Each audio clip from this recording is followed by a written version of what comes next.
Jangan lupa untuk terus dukung channel ini dengan tekan tombol subscribe, like, dan juga tekan tombol loncengnya. Yang Kucintai Bukan Suamiku episode 6. Arya mau kemana ya? Tanyaku dalam hati. Aku mulai bertanya-tanya Arya akan kemana dan bertemu dengan siapa dengan penampilan seperti ini. Kulihat layar HP-ku berdering. Pesan masuk dari Aska. Aku sudah janji akan bertemu dengannya. Aku pun bersiap lalu pergi menemuinya di tempat yang sudah ia tentukan. Tak kusangka sesampai di sana aku melihat Arya bersama seorang wanita. Entah siapa wanita itu. Ia tersenyum pada Arya. Mereka terlihat dekat. Aku mendatanginya. Ada rasa sesak di hatiku melihatnya bersama wanita lain. Namun Aska tiba-tiba muncul, kemudian Arya memukulnya. Kulihat wanita itu menarik tangan Arya dan menggandengnya keluar. Hatiku lagi-lagi terasa sesak melihatnya. Sejak aku melihat Arya bersama wanita itu, Arya mulai berubah. Dulu walaupun aku selalu bersikap dingin dan kasar, tapi ia tetap saja peduli padaku. Dia selalu perhatian padaku. Bahkan ia sering menyempatkan untuk membelikan makanan untukku sepulang kantor. Walaupun sering kuabaikan dan tak pernah kumakan. Sekarang ia bahkan tak bicara padaku, menyapaku pun tidak. Hari sudah malam, Arya belum juga pulang dari kantor. Biasanya ia selalu pulang tepat jam 5 dan sebelum maghrib ia sudah pasti ada di rumah. Tapi sudah seminggu ini dia tak pernah pulang tepat waktu. Dia selalu pulang malam. Entah apa yang aku rasakan. Aku mulai merasa kehilangan Arya.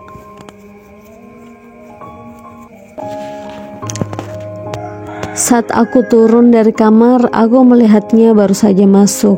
Dan lagi, ia tak menyapaku. Melihatku pun ia tak mau. Ada apa dengan Arya ya? Mungkinkah ia sudah tidak peduli padaku? Sudahlah. Bukankah memang aku yang menginginkan agar Arya menceraikan aku secepatnya, agar aku bisa menikah dengan Aska? Tapi entah kenapa hatiku mulai terasa sakit dengan sikap cuek Arya yang dulu selalu perhatian. Arya langsung masuk ke dalam kamar tanpa sedikit pun menoleh ke arahku. Aku yang berniat ke dapur untuk mengambil cemilan, tapi kubatalkan niatku. Aku berbalik dan menyusul Arya masuk ke dalam kamar. Arya, aku mau ngomong sesuatu, kataku sesaat setelah kututup pintu kamar. Iya, mau ngomong apa? Ucapnya tanpa melihatku. Ia sibuk melepaskan dasi dari kera bajunya. Kamu kenapa sih Arya?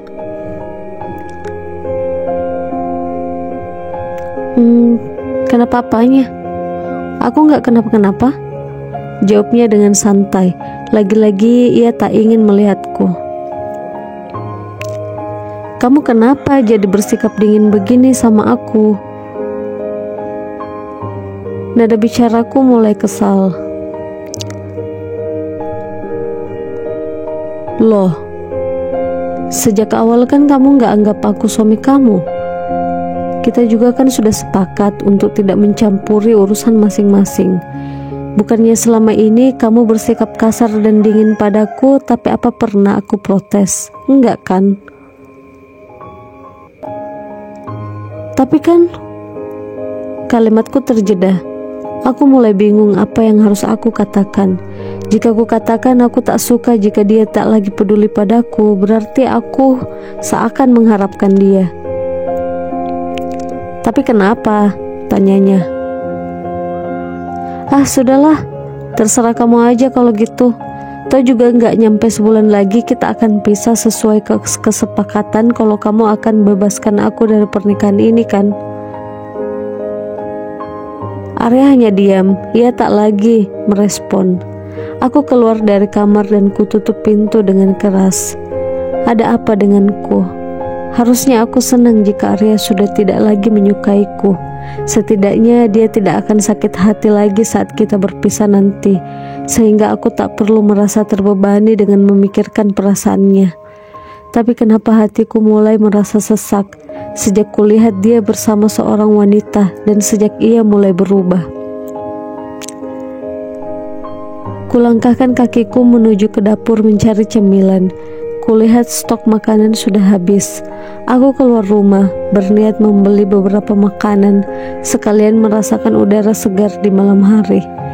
Setidaknya aku bisa sedikit lebih tenang saat berbelanja. Aku ke supermarket, tak jauh dari rumah. Aku membeli beberapa makanan, minuman, dan juga tak lupa aku beli buah yang segar. Saat aku memilih-milih buah, tak sengaja kulihat seorang wanita tepat di sampingku juga sedang memilih buah apa yang akan ia beli. Aku perhatikan wajahnya dengan seksama. Aku merasa pernah melihatnya, tapi kapan dan di mana aku tak begitu tahu dengan jelas. Lalu kuperhatikan lagi wajahnya. Aku ingat, ia adalah wanita yang bersama Arya waktu itu. "Mbak, maaf, boleh bicara sebentar?" Aku memberanikan diri berbicara padanya. "Oh iya, kamu Siska kan?" jawabnya. Dia sepertinya langsung mengenaliku. "Iya, maaf kalau boleh tahu, kamu sama Arya ada hubungan apa ya?" "Kamu tanya aja sama Arya, tapi menurut aku nih ya, aku sama Arya ada hubungan atau enggak, itu bukan urusan kamu," jawabnya dengan tegas. "Arya masih suami aku berhak tahu." Aku mengatakan kalimat tersebut dengan arogan. "Gak salah kamu, bukannya kamu gak pernah anggap Arya sebagai suami dan kamu selingkuh sama Aska itu." Tapi belum selesai kalimatku, wanita yang bernama Tiara itu tiba-tiba berkata, "Aku mencintai Arya." Aku sontak kaget mendengar apa yang baru saja ia katakan. Aku menarik nafas panjang. Ada perasaan sakit, dadaku terasa panas mendengarnya. Aku mengatur nafas dan berusaha untuk mengendalikan diriku. "Apa kamu bilang barusan?" Nada bicaraku mulai tinggi. "Aku mencintai Arya, seperti kamu mencintai Aska. Jadi saat kalian pisah nanti, kamu bisa balik sama Aska dan Arya jadi milikku." Tiara menegaskan kata-katanya.